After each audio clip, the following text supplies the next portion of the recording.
ما تلاش کردیم خبرها، گزارشها و تحلیلها را به اسرع وقت متوازن و بی‌طرف تا شما برسانیم.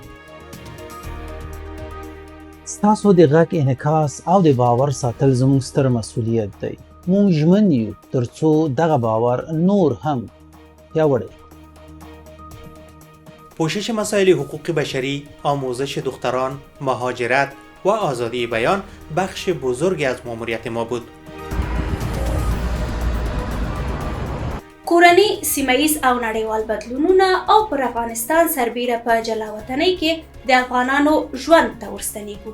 ستاسو کیسه هم اورو، راسره شریک کړئ. ما هم دختر هستیم، ما هم اعظمی افغانستان هستیم، ما هم بشر هستیم، انسان هستیم. چرا ما مکتب نریم؟